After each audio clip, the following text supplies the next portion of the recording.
Hi everybody, welcome to the Giants Rundown here for March 11th. The Giants lost today to the Seattle Mariners by the score of 6-2.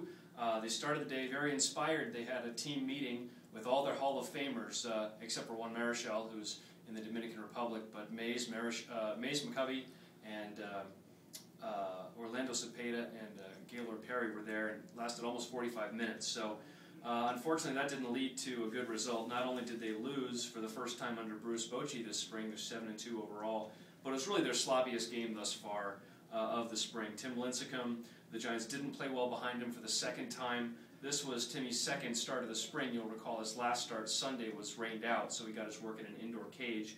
And he definitely has some more work to do. He's got a 9.82 ERA this spring, which is nothing to get too worked up over yet, but mostly he was throwing a lot of sliders, a lot of curveballs in counts he might not, but had good movement on them. Ryan Garko, former Giant, came with the Mariners. He batted fifth for them, had a two-run single in the first inning, but definitely looked bad swinging at a curveball his second time up. So probably not a whole lot of reason to get too concerned over Tim Lincecum.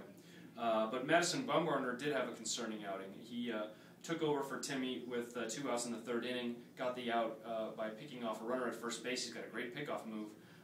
Got through one inning clean, but then his second inning he didn't get through it. He ended up walking 4 of the 11 batters he faced. His radar readings were all in the 85 to 88 range, hit 89 once, I think.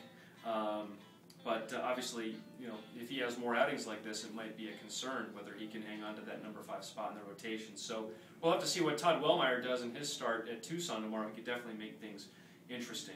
But again, the defensive play was not very good.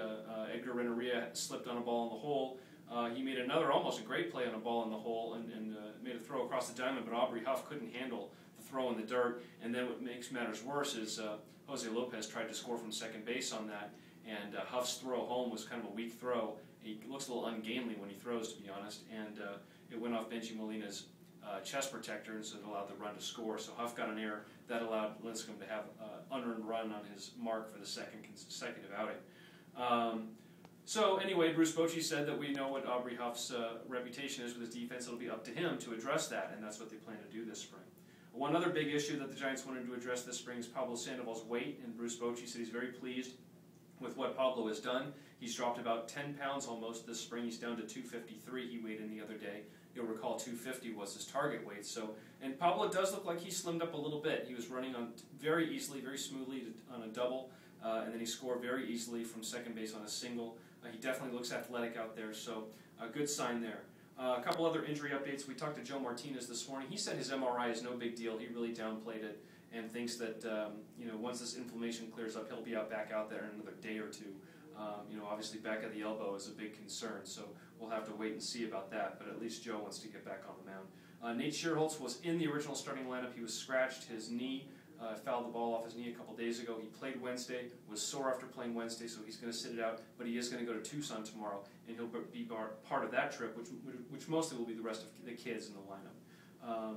Also, Travis Ishikawa says that he hopes to get in a minor league game next week sometime. He said he loved being a minor leaguer and seeing guys rehabbing, starting off and leading off every inning, and it's kind of cool that he'll get to be that guy and have 8 at-bats in a game. Even better if he gets a pinch runner. So as you know, he's battling the foot thing. It still hurts a little bit when he runs. He isn't pushing off, trying to turn corners on bases yet, but that'll be the next step. So again, that's a lot of news in Giants camp today. There will be more news, more things I didn't mention on the blog. You can check out some of my conversation with Ryan Garko, including his surprise at who is playing first base and who isn't playing first base for the Giants this year. And you can also check out the pretty comprehensive notebook with more on Madison Bumgarner on MercuryNews.com. That'll be posted later. I'm leaving town tomorrow morning. I'm taking my mid-spring break, going to Utah to do some hiking for a few days. So no roundups or rundowns for the next 5 days. But Dan Brown will be ably covering the team, and he'll be posting on the blog. So do check out his stuff, and we'll see you back on the 17th. So for now, thanks for tuning in.